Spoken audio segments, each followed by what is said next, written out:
Calvary Church is dedicated to doctrine, and we want you to experience the life change that comes from knowing God's Word and applying it to your life. So we explain the Bible verse by verse, every chapter, every book. This is Expound.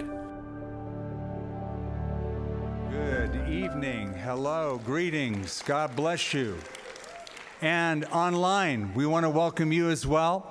We know that people join from around the country, around the world, so we want to say we welcome y'all joining us. You know, I look around the sanctuary, and there's people that I've seen for decades, and every time I see people who have been with us since we started, it just brings such joy to my heart. But then you have people that come and they're new and they visit, and we have a couple who is visiting tonight. I'm going to have them stand up, Ronnie and Pamela Lynn.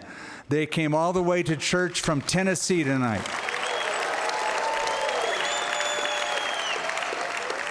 They live in East Tennessee. It is Pamela's birthday. They wanted to fly here to be involved in Sheology last night, Wednesday night, tonight, and weekend service this weekend. So welcome you. I know that you join us online, and we're privileged to have you in person. All right, let's turn in our Bibles to 2 Kings chapter 3. And I want to jump right into it so we can cover ground, not give you a whole lot, I hope, of introductory material. So we have studied Elijah, the prophet, and now we're studying Elisha, the prophet. Two different individuals. I mentioned that in Hebrew their names sound very different. In English they sound almost identical, so we have to be very careful in our pronunciation so we can keep them in track. So if you remember, when Elijah was on his way up to heaven, the whirlwind that took him up into heaven, Elisha, who had been his servant, asked him specifically for a double portion. And we explained to you that he was asking according to the right of inheritance, that in the law it is stated that the firstborn son gets a double portion to acknowledge that he is inheriting the right of leadership in the family. So he is basically saying, I want to be your successor. Not I necessarily that I want to be twice as powerful as you are. And yet, if you were to add up the number of miracles performed by Elijah as recorded in the Bible, there are 8 miracles. If you were to count up the number of miracles performed by Elisha, there are 16. So it's exactly double the number of miracles, and we're smack dab in the middle of some of the miracles that he performs. They're amazing to us. We've grown up with many of them in Sunday school. We love them. They delight us. But there's one that bothers us. And that's the one at the end of chapter 2 where he calls for 2 mama bears to attack a group of kids, it seems like, and maul them. And it's all because they said he was a bald guy. You know, they mocked his baldness. So we ended on that last week. I didn't have time to really uncover that. So you'll notice that they said in verse 23, "Go up, you bald head." That's what they said to him. Obviously, unlike Elijah, Mr. Hairy Guy, he had, he had a lot of beach but no ocean, right? He had his forehead was growing. He was balding, and so they noticed that and they said, "Go up, you bald head. Go up, you bald head." So he turned around, looked at them, and pronounced a curse on them in the name of the Lord. And 2 female bears came out of the woods, mauled 42 of the youths. So he went from there to Mount Carmel, and he returned to Samaria. Now it sounds like he's just a temperamental prophet. You know, he can't take a group of kids yelling at him. You would be mistaken, first of all, if you think that's what is happening. Let me paint a little bit deeper picture. This takes place at Bethel. Bethel at this time was the center of idolatry in the nation. All the idolatry started at Bethel when Jeroboam planted 2 calves for worship, one at Bethel and then another one up at Dan. He did that so the people wouldn't go down to Jerusalem, and they worshiped before these calves. They were idols. They were an abomination to God. The center of that idolatry was in Bethel, where this is taking place, number one. Number two, when it says that they were youths, you think little kids, right? You think like 10-year-olds, 8-year-olds, 9-year-olds, 12-year-olds. The Hebrew word is nadar, and it means not somebody who's necessarily very, very young. For example, Joseph was 39 years old when he was called a nadar. Isaac, at 25 years of age, was called a nadar. Absalom, who rebelled against his dad, is given the Hebrew term nadar. So these weren't little toddlers or little brat adolescents. These were gangstas, right? These were hoodlums. These were adult youths who were troublemakers. And when they said, go up, bald head, it was a reference to what had happened to his master Elijah. Remember, Elijah was taken up into heaven? So the idea of go up, bald head is go where you imaginarily, where you are pretending to believe that your master went. Heaven. You keep saying he went to heaven. We don't believe any of that nonsense. Go up with him. Get out of here. So it was a fist in the face of God from the center of idolatry. These were street hoodlums who were causing trouble, not a bunch of little kids. I hope that clears it up. So now, chapter 3, verse 1. Now Jehoram, the son of Ahab, became king over Israel at Samaria in the 18th year of Jehoshaphat, king of Judah, and reigned 12 years. We read something in the previous book I just want to make a note of, because if you put these together, it can seem confusing. It is a little bit confusing.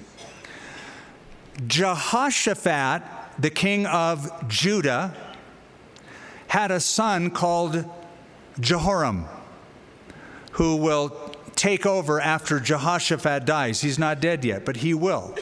It mentions that in 1 Kings. So Jehoshaphat, king of Judah, has a son named Jehoram. Ahab, the king of Israel in the north, also had a son named Jehoram. It wasn't his firstborn, it was his secondborn son. Firstborn son had been on the throne and he died, we read last time. So this is his second son, also named Jehoram. So the king of Judah has a son named the same name as the son of the king of Israel. Make sense? Okay, now, to make it a little more complicated, an alliance between Judah and Israel, between Jehoshaphat and Ahab's household, formed. When Jehoshaphat had his son Jehoram marry the daughter of King Ahab named Athaliah. He did it for political reasons. So now you have a girl named Athaliah up north who has a husband named Jehoram and a brother-in-law named Jehoram, right? So it gets a little, you have to separate these. Just like you have to think of Elijah and Elisha, so too with two dudes that have exactly the same name, okay? So Jehoram, second son of Ahab, became king over Israel in Samaria in the 18th year of Jehoshaphat. And he did evil in the sight of the Lord, but not like his father and mother. His father was named Ahab. That's verse 1, right? His mother was named Jezebel. So two rascals for parents. Ahab and Jezebel, they were wicked, and it says he also did wicked, but not as bad as they did. Not like his father and mother. For he, notice this, he put away the sacred pillar of Baal that his father had made. So you go, well, that's a plus. This pagan idol that they had to worship, a false god, he took it out of the land. Not so fast. It still said he did evil in the sight of the Lord. So it says in verse 3, nevertheless, he persisted in the sins of Jeroboam, the son of Nebat, who made Israel sin. He did not depart from them. Jeroboam, the son of Nebat, was the first king of the northern 10 tribes. He's the guy who built the 2 calves, one in Bethel, one in Dan. He did that for political expediency. He didn't want the people in the north going down to Jerusalem temple in the south, so he thought, let's make them 2 images that they would be familiar with in the wilderness. You remember when Moses was on Mount Sinai, they made a golden calf to symbolize God's strength. So 2 images were made by Jeroboam. Years later, this guy is continuing to persist in that idol worship. He did not depart from them. Now Mesha, the king of Moab, was a sheep breeder, and he regularly paid the king of Israel 100,000 lambs and the wool of 100,000 rams. But it happened when Ahab died, the king of Moab rebelled against the king of Israel. So King Jehoram went out of Samaria at that time and mustered all of Israel. So this is typical.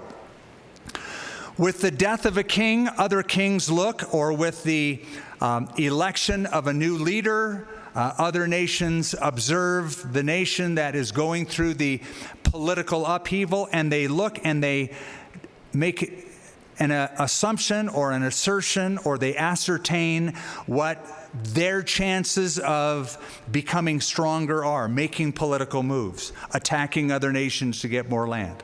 This is done all the time. If they perceive a weakness in a superpower, they will quickly move in. I think we see that in our modern era, our modern age, at a number of levels.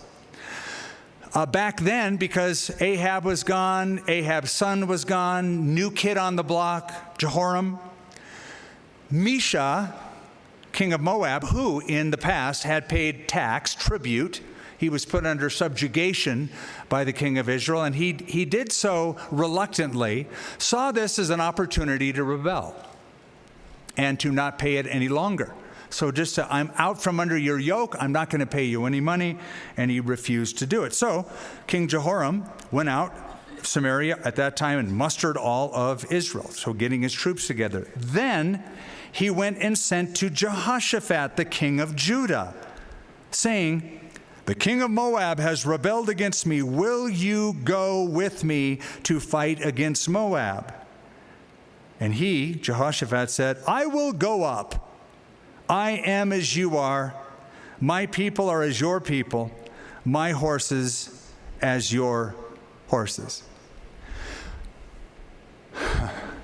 With all due respect to Jehoshaphat, and I do respect him, he was a godly king.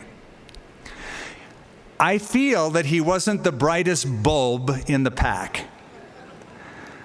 I marvel at this because this is the second time Jehoshaphat has done this. With Ahab, who had been the king a couple of kings before him, Ahab also said, look, there's Ramoth Gilead, and the Syrians have taken it, and it's our land. They were supposed to give it back to us, and so I'm going to fight against Ramoth Gilead. He writes to Jehoshaphat and said, will you join us to fight against the Syrians so that I can get my city back? And Jehoshaphat says the same thing. I am as you are, my people are as your people, my horses are as your horses. So he goes to battle with Ahab, and Ahab, sensing the weakness or maybe the dullness of Jehoshaphat, Ahab says, hey, you know, I got a good idea. Let's dress you up as me. You dress as the king of Israel, and you go out in the chariot. I'm going to dress like a regular soldier, and I'm just going to get into the fight. I just want to fight. I don't want to be on the stage. Well, he knew what he was up to. Ahab, wanted them to kill Jehoshaphat if they're going to kill anybody, because they always kill the king first. So he thinks, I'm skating through this. Well, the Bible says an arrow was shot by the Syrians randomly, quote, unquote. Actually, it was the first guided missile. And that arrow found its way in between the plates of the armor, where there was a vulnerable spot, went right through that little crevice into Ahab's body, and he died in the battle. He was killed, even as the prophet said. You would think by now, if the king of Israel says, hey, will you do something for me? He'd go, not so quickly. He'd be a little more hesitant, but no. He goes, oh, sure, I'll come.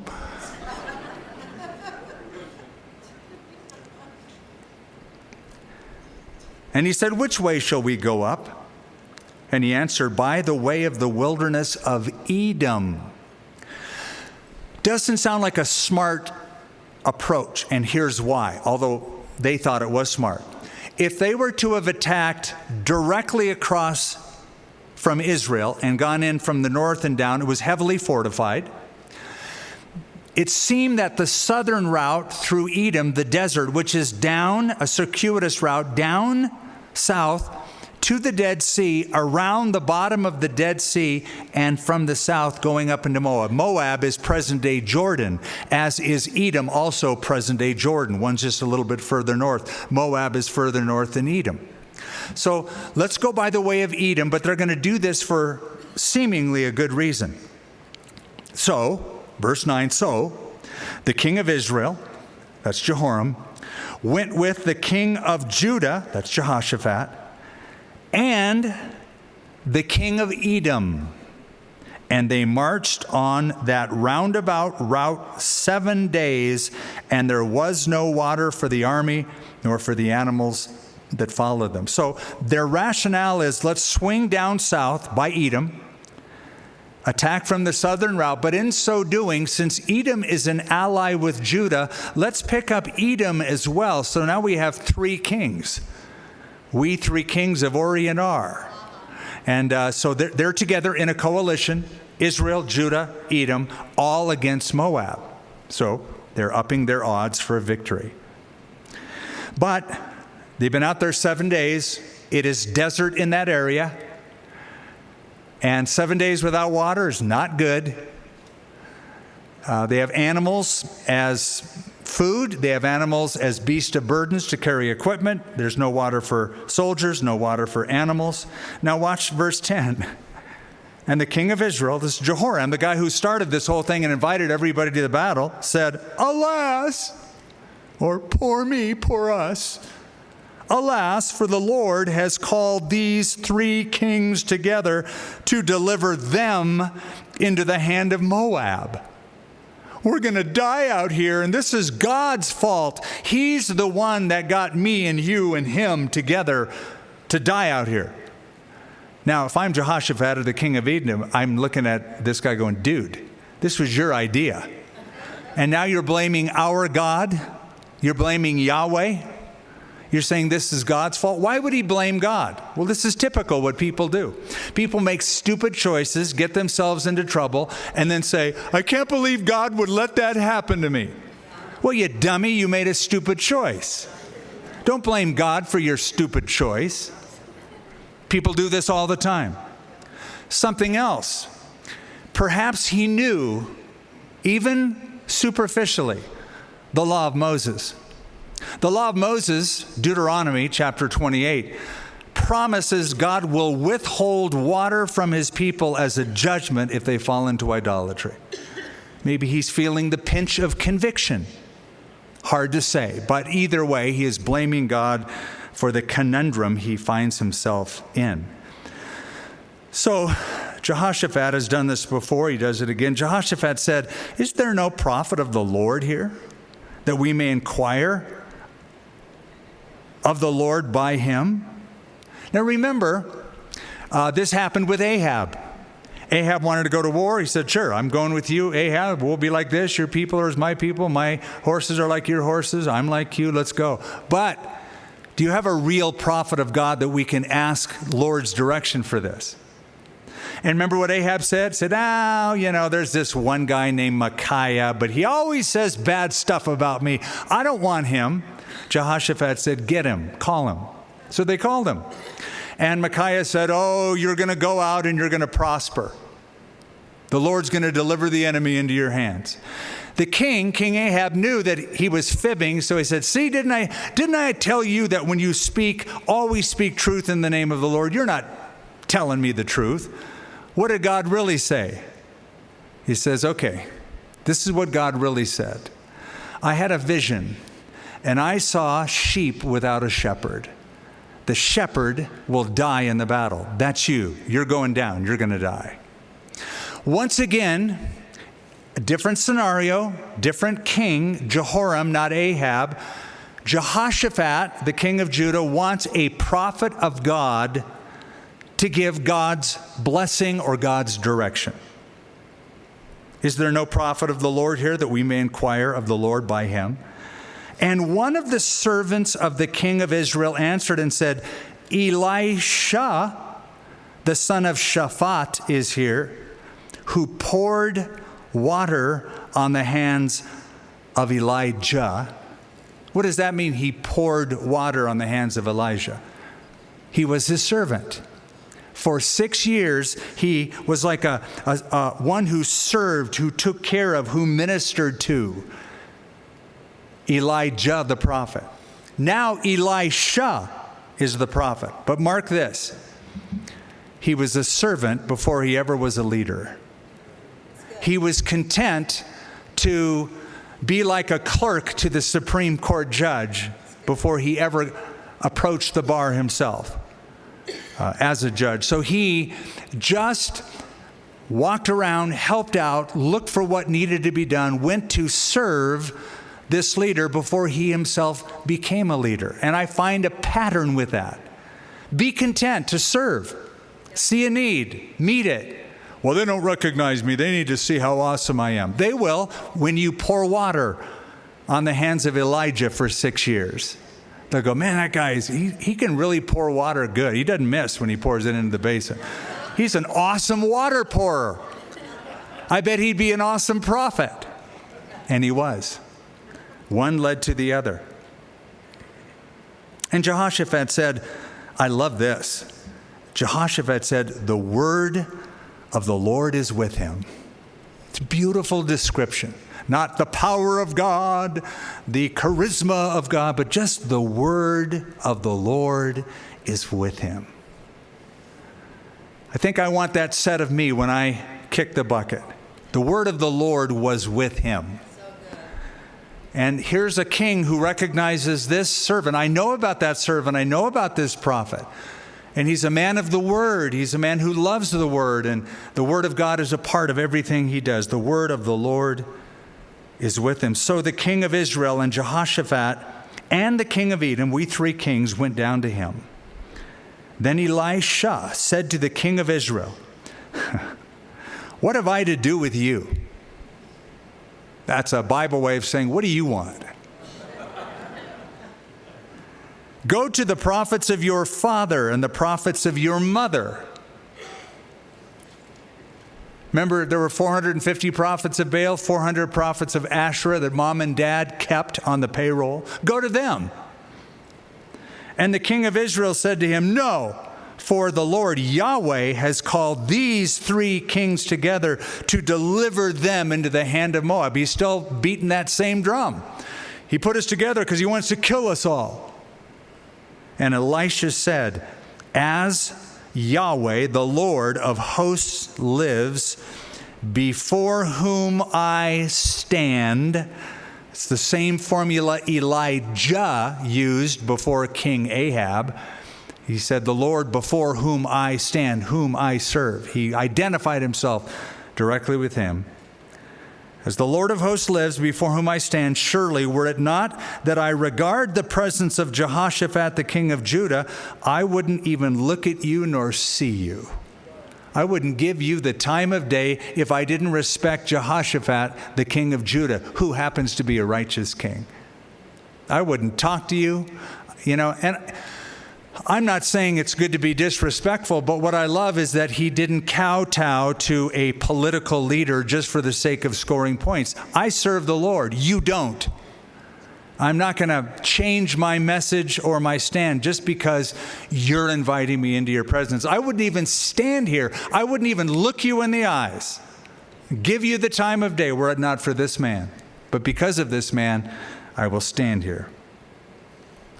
Now, bring me a musician. Interesting.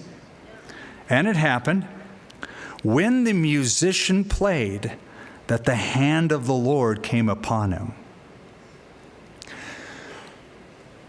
We're not told why, but evidently, the music, the musician, the gifted musician, singing, playing, whatever it was, set the tone, the atmosphere for the prophet to hear the voice of God, to draw near to the Lord.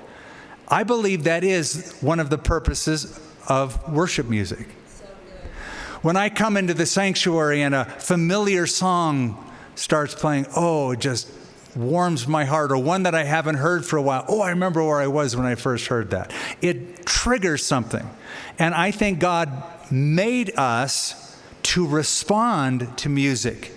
I still listen to old Maranatha records that I used to listen to from the 70s. And I mean records. I mean vinyl records. I've kept them and I bought other ones. But it just takes me back to, I remember what God was doing in my life when I heard that song. And Lord, the same thing. We fill the sanctuary with worship music in hopes that it prepares our hearts, so to speak, for the word that he is going to speak directly to us. It was Martin Luther who said music, worship music, is the handmaiden of theology and the servant of the church. And he loved worship music, and he said, I don't have much time or patience for Christians who say they're Christians but don't like music. And he loved music, and he loved worship music, and he loved lively worship music. And it just sort of set the pace, set the tone for him. Now, here's a prophet, going to prophesy, but he says, turn on the jukebox, bring in the musician. Got to hear some worship tunes first. It's not unlike 1 Samuel chapter 10, when King Saul was told to go to one part of Israel, and he would meet a group of prophets coming down from a mountain with flutes and tambourines and harps, and they would be prophesying in accompaniment to the music. And Saul himself, King Saul, also prophesied with the accompanying of music like those prophets. Then remember later on when Saul was the king and a distressing spirit from the Lord came upon Saul, that he called for David to come in and play some harp music. Maybe that's the idea, that when we die, we sit on a cloud and play a harp. I don't know. But David played his music, and it soothed the heart of Saul. The distressing spirit went away. So too, the musician played, the hand of the Lord came upon him. Let me throw in one other example. In the book of Job, after Job's rantings and ravings and all of his friends' false theology, at the end of the book, God grills Job, and he says, Job, question, where were you when I laid the foundations of the earth? You weren't around, were you? Didn't think so. Where were you when the morning stars sang together and all the angels of God worshiped? It's a reference to angelic hosts, angelic beings singing, filling the heavens with music while God was creating the heavens and the earth. I like to think of it this way. God does his best work when the music is playing, when the songs are sung. God does his best work in us oftentimes when the worship song, this is why musicians are so important. Skilled musicians, skilled singers that can breathe life into those songs and make them live so that we can be reminded. For thus says the Lord. Let me go back to verse 16. Didn't finish it all. He said, thus says the Lord. So he's prophesying. Make this valley, this is out in the desert, make this desert valley full of ditches. For thus says the Lord, you shall not see wind, you shall not see rain, yet that valley down in Edom, down in the desert, shall be filled with water, so that your cattle and your animals may drink. Now, it's not uncommon what I'm about to tell you. You can be down by the Dead Sea. You can be on the Israeli side, down in En-Gedi. You can be any of those areas.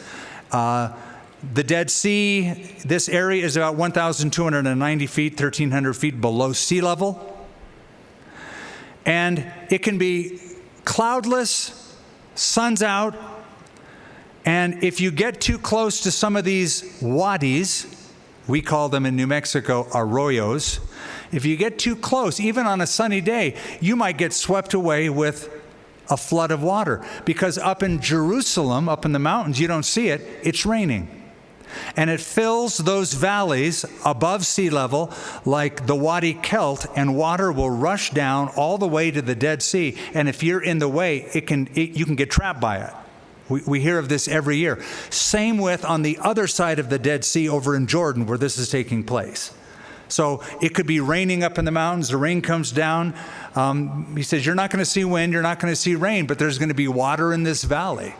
It could be that the Lord caused it to rain up there so it could have water down there. So he said, look, the whole valley is going to be filled with water. And I love verse 18. And this is but a trivial thing in the sight of the Lord. This is not a big deal for God. Okay, it's miraculous. You're looking at it as miraculous, but for God, it's a day's work. What are you facing? What trial are you looking at? We prayed for cancer. I pray every day for needs in this church on our prayer app, and sometimes it's overwhelming as you see the things that people are going through and asking prayer for. Know this, as amazing, as awesome, as terrible as those things sound as you read them or go through them, it's a trivial thing for God. It's easy. It's not hard for Him.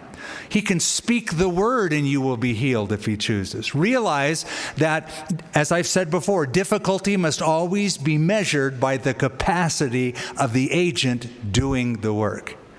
God is doing the work. It's a trivial thing for God to do this. God's going to deliver the enemy into your hands, and He's going to do so by filling the valley full of water. This is a trivial thing in the sight of the Lord. He will also deliver the Moabites into your hands. And you shall attack every fortified city, every choice city, cut down every good tree, stop up every spring of water, ruin every good piece of land with stones. Now it happened in the morning when the grain offering was offered that suddenly the water came by the way of Edom, and the land was filled with water. When all the Moabites heard that all the kings had come to fight against them, all who were able to bear arms and older were gathered, that they stood at the border. And they rose up early in the morning. The sun was shining on the water, and the Moabites saw the water on the other side as red as blood. You know how it's like early in the morning? The sky might have a reddish hue or a goldish hue to it, and you look at something in the distance and it appears red. Here's water reflecting in the distance. It looked to them from the distant spot with which they were observing the valley in Edom like it was just filled with blood. It was all red.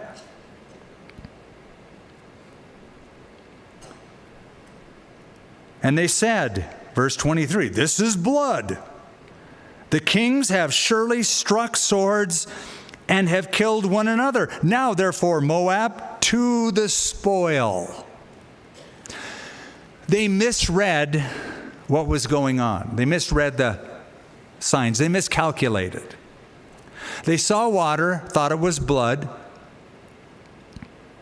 thought, well, you get these three kings together, and you know how prideful kings can be. They got to talking and loud-mouthing, and one king is choosing off the other king, and they all got in some kind of a little civil war, and they fought each other and killed. So let's just go take their stuff. It was really a divine ambush. So, verse 24, they came to the camp of Israel. Israel rose up and attacked the Moabites. So they fled before them, and they entered their land, killing the Moabites. Then they destroyed the cities, and each man threw a stone on every good piece of land, filled it, stopped up the springs of water, cut down all the good trees, except that they left intact the stones of Kir Haraseth. However, the slingers surrounded the city and attacked it. Now, Kir Haraseth was and is, if you went there today, you can still see it. It's modern-day Kerak in Jordan, very famous place. Kerak is down south in Edom, a fortified hill, easily defended. So important was this place that later on the Crusaders, when they came through the land, built their biggest castle, their biggest fortified castle in all the land in Kerak. And the ruins are there, built in the 1100s, are there to this day. So this massive castle, because it was an easily fortified place. And the Crusaders kind of held that region, controlled that region until, if you know your Crusader history, Salah ad-Din came in and destroyed the Crusaders and attacked Jerusalem. Not a Bible story, so we go on.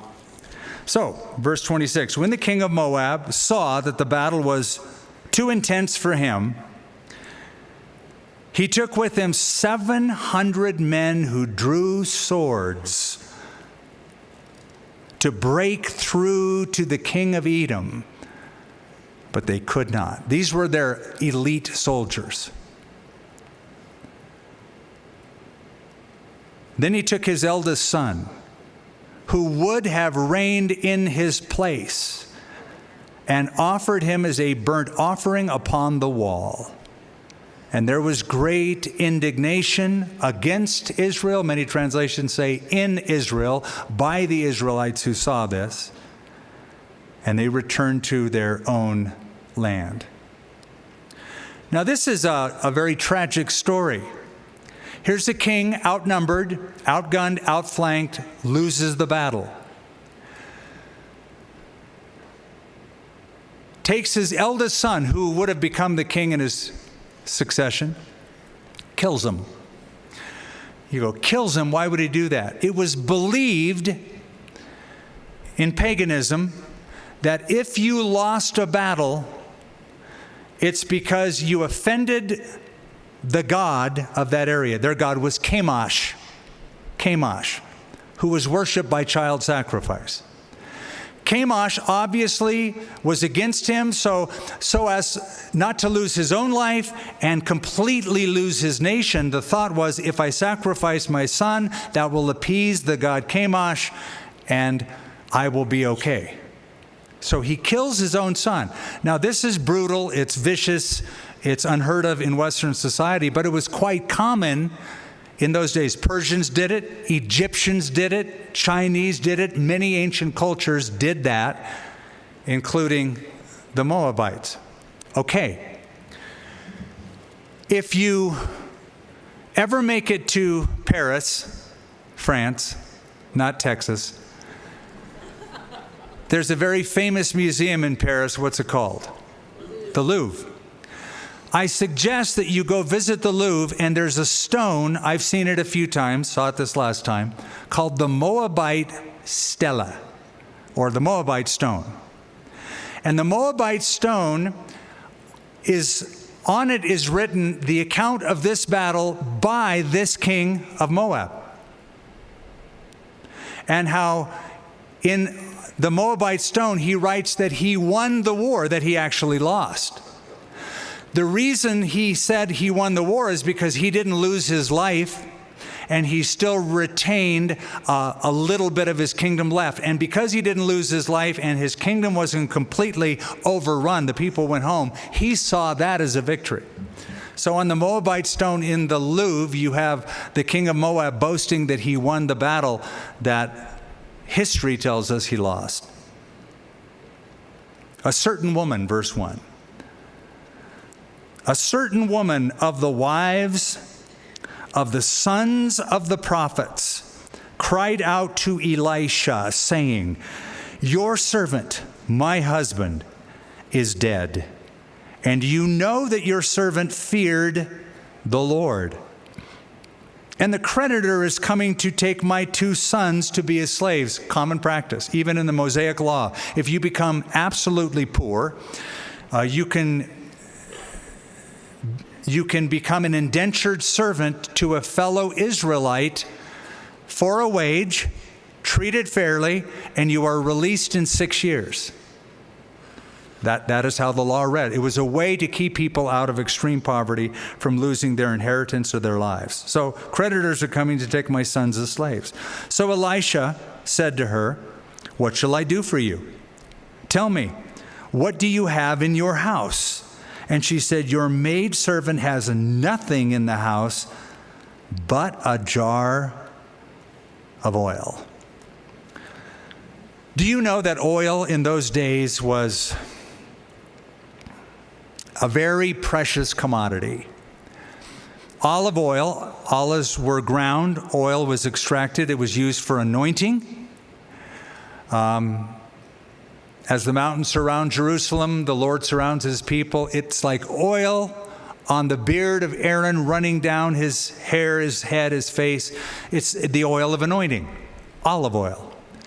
It was also used to refresh the skin after a day in the hot sun. It was used to anoint the feet when they would perfume with the oil, and a servant would wash the feet, anoint it with oil. It was also used to light lamps. It was also used in the tabernacle to light the menorah, etc. So it was very precious commodity. It was like the gold of the ancient Near East.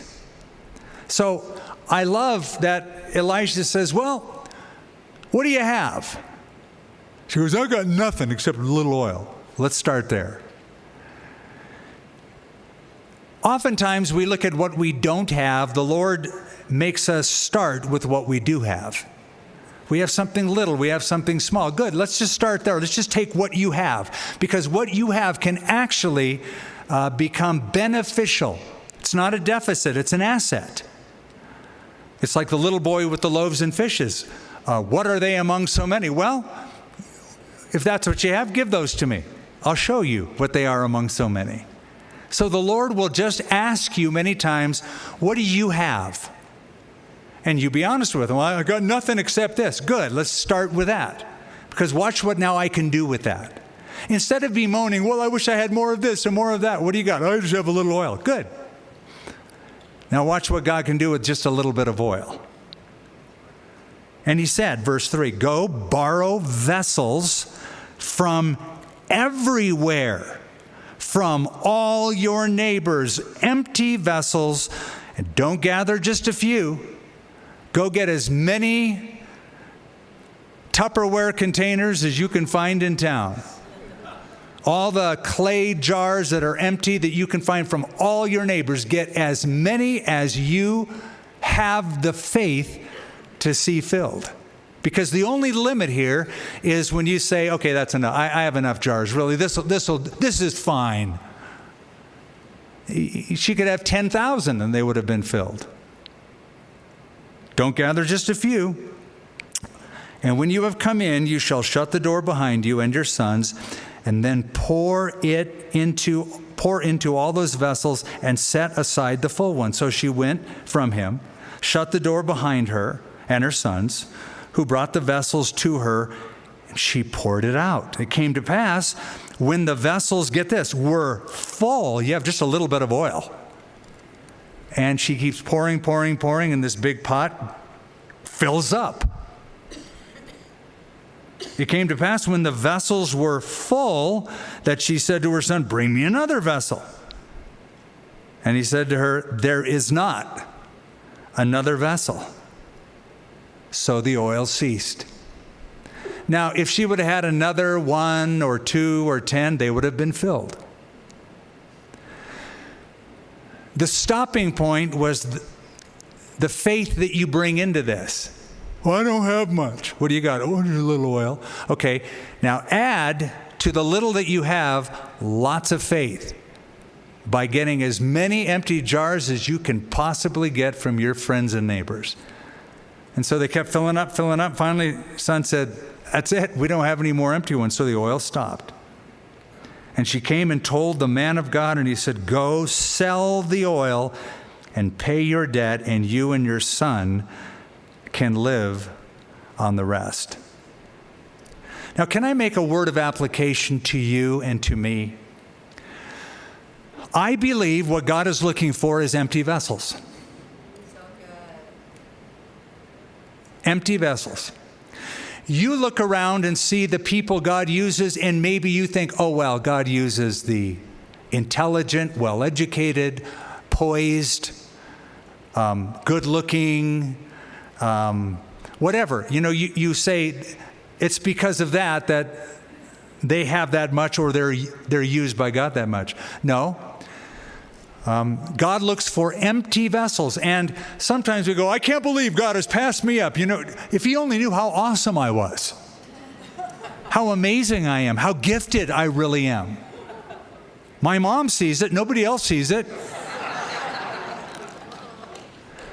Well, I'm glad you see it, but obviously you are filled with yourself. When you come and you say, I don't have much, good. Start right there. So you're empty. Yeah, okay, now bring more empty vessels. God is looking for empty vessels that he might fill with himself. And if you are filled with yourself, he wants you to become emptied so that he might fill you with the oil of his Spirit. That's where the power is. And the only limitation in this regard would be your faith. Jesus said, if any man come after me, let him deny himself. Take up his cross and follow me. It's good to be aware that you lack.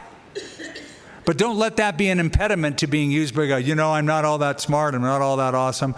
I'm a perfect candidate for God to use. Powerfully, mightily. In fact, I'm going to go out believing that God's going to do it through me. You say, why would I do that? Is that presumption? No. Paul said, God has chosen the foolish things of this world, the weak things of this world. God looks for that type of person. Now it happened one day that Elisha went to Shunem. Shunem is a village in Lower Galilee, in the Jezreel Valley, in the valley of Armageddon, not far from Mount Carmel.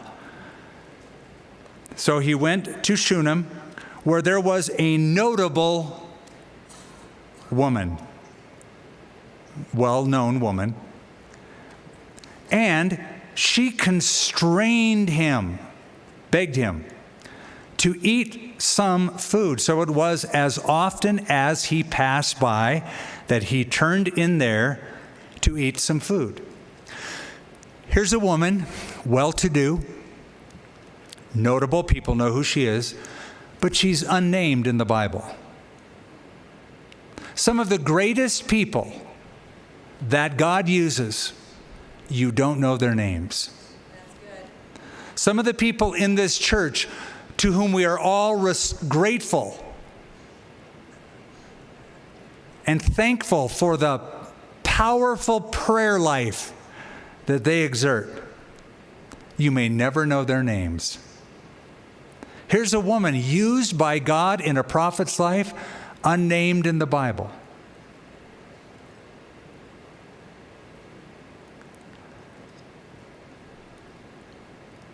And she said to her husband, look, now, I know that this is a holy man of God who passes by us regularly. He obviously went by this town, through this town, from one part of the northern part of Israel to the other. This is a man of God. He comes by here a lot. Please, let's make a small upper room on the wall. Let us put a bed for him there, table and a chair, lampstand, like a little hotel room, prophet's chamber. It will be whenever he comes to us, he can turn in there. Let's just build a little casita for the prophet. In those parts of the world, roofs are flat. like here. But they would often build on the top of the roof a lattice or a wall, and they would put beds up there, lounge there in the summer. They sort of added on top of the house to build a little chamber for this prophet, just as a courtesy to him, to minister to him. It happened one day, verse 11. He came there, he turned into the upper room, lay down there, and he said to Gehazi, his servant, "Call this Shunammite woman." When he called her, she stood before him, and he said to him, "Say now to her, look, you have been concerned for us with all of this care. What can I do for you? Do you want me to speak on your behalf to the king or to the commander of the army?" Evidently, he had sway in the court. Certainly, he was known. And she answered, "I dwell among my own people. I live out in the sticks. I'm good. I have my own community here. We're well taken care of. I'm happy. I dwell among my own people." So she said, "What then is to be done for her?" And Gehazi answered, "Actually, she has no son, and her husband is old." And he said, "Call her." So when he called her, she stood in the doorway, and he said, now he's going to prophesy, "About this time next year, you shall embrace a son." And she said, "No, my Lord, man of God, do not lie to your maidservant." It was just too good to behold, or too good to hear. I mean, it's like, come on, you're putting me on. Don't lie. You shouldn't do it. Shame on you, man of God. You're not supposed to lie.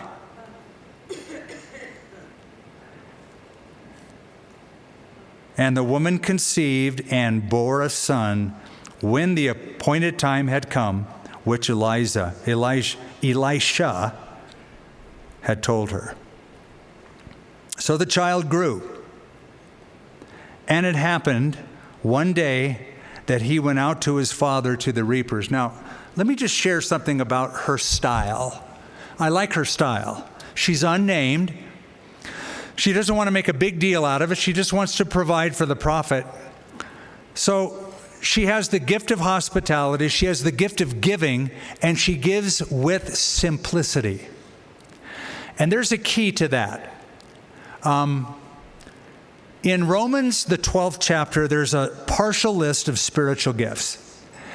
And Paul says, "And whoever gives, let him give with simplicity." Some people make giving complicated. Well, I'll give, but I'd like my name on a plaque that I donated this wing of this building. But she was simple in her approach, simple in her sharing her gift, and I believe that is a biblical way to give. Don't make a huge deal out of it. Just give simply, uncomplicated kind of a way. So she did. And, I love that verse that says, "Seek first the kingdom of God, and all these things will be added unto you." She gave, and the Lord gave back to her something she thought was impossible, a son. So she has a child, the son grows up. It happened one day that he, the little boy, went out to his father to the reapers, and he said to his father, "My head, my head." And so he said to a servant, the father said, "Go carry him to his mother." It's a typical dad thing to say. He's out, something happens to the kid. "Go take him to mom. Mom will take care of this stuff." So when he had taken him and brought him to his mother, he sat on her knees till noon and then died. You can imagine how let down this woman was. When the prophet said, "You're going to have a kid," "Oh, no, come on, don't put me on here. Don't lie to me." Well, she had a son, only to have that son taken away at a very young age. And she went up and laid, verse 21, she went up and laid him on the bed of the man of God, shut the door upon him, and went out. Question, why would she do that? Why would she put her son not in her son's bed, but take her son's body, dead corpse, upstairs and lay it on Elisha's bed? because she's anticipating a miracle, as you will see. She happens to be a woman of great faith, and she is believing this is not the end. I say that because Jewish burial in those days and today happens immediately on the day of death. Doesn't sit in a morgue for a week. That body is in the ground by sunset.